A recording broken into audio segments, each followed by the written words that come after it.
महाराष्ट्र के 2019 के राजनीतिक संकट का जिन 4 साल बाद फिर से बाहर निकल आया है।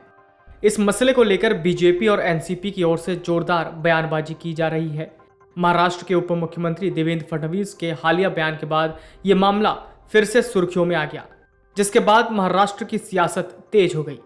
दरअसल बीजेपी नेता देवेंद्र फडणवीस ने हाल ही में एक चैनल से बातचीत में दावा किया था कि शरद पवार ने 2019 में बीजेपी के साथ सरकार बनाने के लिए सहमति जताई थी, लेकिन फिर 3-4 दिनों के बाद वो पीछे हट गए। उन्होंने कहा कि सरकार बनाने की हमारी कोशिश शरद पवार से चर्चा के बाद ही शुरू हुई। उन्होंने दोहरा खेल खेला। इसके बाद अजीत पवार के पास हमारे साथ आने के अलावा कोई ऑप्शन नहीं बचा था, इसलिए हमने शपथ ली थी।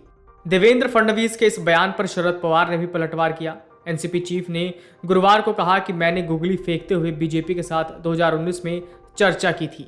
देवेंद्र फडणवीस ने विकेट दिखाई थी। गेंदबाज को अगर कोई अपना विकेट दिख रहा है तो उसे गेंदबाज कैसे छोड़ेगा। गुगली बॉल पर हमने विकेट उड़ा दी। शरद पवार अपने इस कदम को राजनीतिक गुगली बता रहे हैं। शरद पवार ने कहा कि फडणवीस को अनुचित टिप्पणियां करने के बजाय महिलाओं की सुरक्षा पर ध्यान देना चाहिए।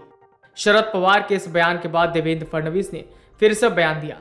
उन्होंने कहा कि मुझे बहुत खुशी है कि मैं शरद पवार के मुंह पर सारा सच ले आया, लेकिन ये आधा सच है। मैं भी अब और गुगली फेंकूंगा और बाकी सच सामने लाऊंगा।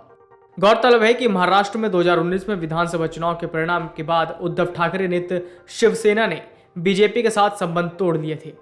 मुख्यमंत्री पद को लेकर दोनों दलों के बीच गतिरोध बढ़ गया था। इसके बाद अचानक राजभवन में देवेंद्र फडणवीस ने मुख्यमंत्री और अजीत पवार ने उप मुख्यमंत्री पद की शपथ ली थी।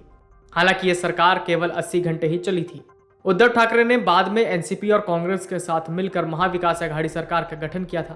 पिछले साल जून में एकनाथ शिंदे के विद्रोह के बाद एमवीए सरकार गिर गई थी। शिंदे गुट ने फिर खुद को असली शिवसेना करार देते हुए बीजेपी के साथ गठबंधन किया था।